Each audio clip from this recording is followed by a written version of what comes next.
طيب يعني احنا لو وديناك لدكتور هنعمل لك العمليات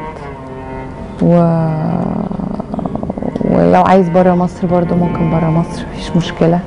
انا افضل العمليات هنا في مصر عشان ما اعملش السفر بره. ليه؟ انا حضرتك ليه؟ لان مرمطة لا مفيش مرمطش حد، هتسافر تقعد في احسن حتة وتعالج في احسن مكان، مفيش مرمطة احنا عندنا. مثلا انا خايف اسافر لا يجي لا شقة فاضية بالقوة داخل. ده مين باباك؟ انت موضوع باباك ده مضايقك قوي صح؟ عشان انا كل ما اتكلم على علاجك انت تتكلم على باباك. بصراحة انت وبعدين ولا مرة تقول بابا، عشان كده ملخبطني يعني، ولا مرة قلت لي بابا ليه؟ لأنه ظالم والدتي. فانت ما بتقولش عليه بابا ما يستحقش كلمة بابا. زي ما قلت لحضرتك من شوية حضرتك ما خدتش بالك، بياخد من أمي بتاخد منه فلوس بقلب. مفيش مرة من نفسه طلب من نفسه ادى ماما فلوس بأدب كده واحترام. بعدين ودي اختي النيابة غنوة، وداها النيابة. اختك دي اللي هي بنته؟ وداها النيابة؟ وداها النيابة. ليه؟ واتهمها بسرقة. و يعني عمل حاجات تزن كتير قوي. طب اقول لحضرتك حاجة، ده كل ما بابي يخبط اخاف. ولا هو جه يعني، كل ما بابي يخبط هو جه بالنسبة لنا، هو جه كل ما بابي يخبط هو جه، كل ما بابي يخبط هو جه. ده هو جه، ده خبر وحش يعني؟ مش هياخد شقة؟ كل ما بابي يخبط هو جه. طب انت في الاخر كده انت بتتمنى ايه؟ بتمنى ان يسيبوا لنا الشقة. بتمنى ان ما يدوس على قائمتنا داخل الشقة دي. لو انا سليم. بس انت ما كلمتني عشان نيجي، ما قلتليش على حكاية شقة، انت قلت لي انك عايز تتعالج فانا جيت لك. ما اديش ولا حضرتك في التليفون على حكاية الشقة دي لما اقابل حضرتك. لكن انت عايز تتعالج برضه. لكن انا عايز اتعالج اخف. على الاقل لما اتعالج هخف على امي الضغط. خف على امك الضغط. لو انا سليم هتعرف تجيب شقة، هتعرف تشتغل، هعرف باللغة الدارجة ابني والدتي من جديد.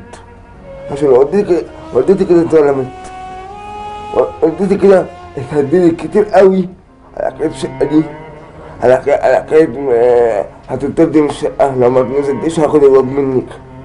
عملت ان شاء الله الظلم هيروح لحاله، ان شاء الله تقف على رجليك، ان شاء الله تشتغل، ان شاء الله تجيب شقة وما تحتاجش لأي حد. يعني بتمنى الراحة.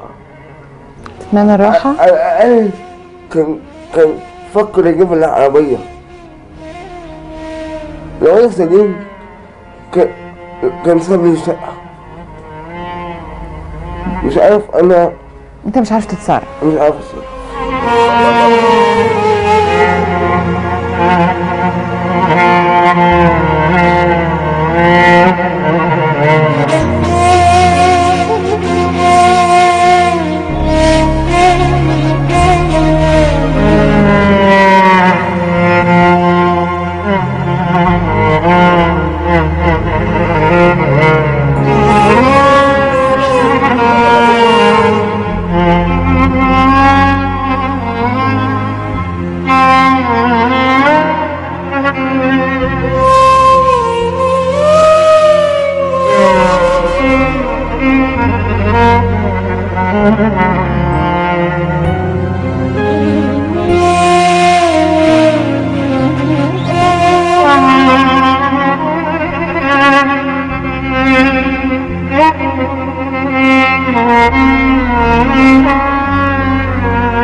طبعا لا تعليق على هذا اللقاء، ومليش اني اعلق لان دي امور عائليه، ولكن انا ليا دعوه بس بان هو محتاج 3 عمليات، وحسب قوله محتاج مكان يعيش فيه هو وامه. وطبعا الاستاذ محمد علي سليمان ليه حق الرد اي وقت لو عايز يتصل بينا، احنا تحت. اتصل يعني هو موجود معاكم دلوقتي على التليفون، طبعا ليه حق الرد. احنا طبعا هو ده يعني ما كانش برنامج مواجهه، ولكن انا بقول ان بما انه ملحن مشهور فهو طبعا ليه حق الرد. بس تعالوا نروح لفاصل ونرجع مع مكالمه الاستاذ محمد علي سليمان.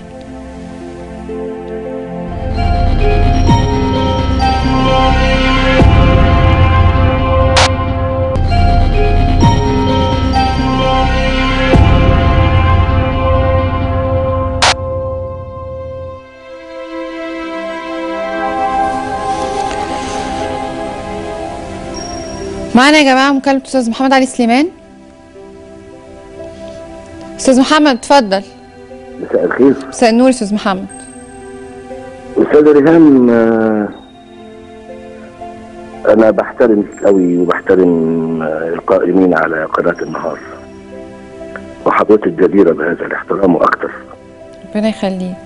بس هأرجئ عتابي مع حضرتك لحد ما نتقابل، وارجو ان المقابله دي تكون بكره، لان انا لما هجيلك بكره هجيلك بمستندات. انا بس قبل ما حضرتك طبعا حضرتك هسيب لك كل المساحه تتكلم فيها زي ما انت عايز. انا أيوة. عندي قبل ما اروح كان عندي تقرير من الدكتور هاني رفعت، أيوة. اللي استاذ بمستشفى الهلال الاحمر، ان أيوة. احمد محتاج 3 عمليات عشان يقدر يبقى فيه سهوله في الحركه شويه. طبعا هو عنده ارتخاء في الاعصاب فما فيش شفاء. الكلام ده احمد قاله دلوقتي وكلنا. لا ده انا معايا تقرير بختم المستشفى، بختم الهلال. كويس، انت معاكي تقرير، ماشي. بس انا بقول لحضرتك ان ما رحناش عشوائي. معلش يعني انا هأرجئ الحته دي يا استاذه ريهام لحد انا ما اقابل بنتي ريهام كأب وبنته، عشان العتاب يبقى على هذا المستوى الراقي من العتاب بين اب وبنته، واقول لك وجهه نظري وما كان يجب. عتاب على ايه حضرتك؟ ان انا عايزه اساعد؟ عتاب على ايه؟ ان انا عايزه اساعد حد مريض؟ لا يا حبيبتي، ده انت بتساعدي، وكلنا معترفين وليكي مواقف رائعه مع كل الناس. لا لا لا لا لا ابدا. هو بس خلي المنطقه دي نتكلم فيها بعدين، خلينا نتكلم في المهم، عشان اذا سمحت يا استاذه ريهام ارد على بعض. طبعا حضرتك ليك كل حق الرد، اتفضل. اللي متحفظه لاحمد حبيبي، ربنا يشفيه ويشفي كل مريض. استاذه ريهام، والده احمد مطلقه من 23 سنه. ده انا بحط دول اسس كده بسرعه عشان نبني عليها كلامنا. واتجوزت بعد مني مرتين وخلفت. مطلقه من 23 سنه وابن حضرتك عنده 18 سنه ازاي؟ لا مش 18، لا مش 18. اتطلقت وهي حامل في احمد. ايوه بس مش حامل 5 سنين. لا يا فندم، لا احمد يعني ما اذا كان معاكي شهاده ميلاد ولا حاجه تبقى معايا البطاقه حضرتك. نعم يا فندم، معايا البطاقه. ماشي خلاص، يبقى مطلقه من 19 سنه. يعني حضرتك سبتها وهي حامل يعني؟ وهي حامل في احمد يا استاذه ريهام.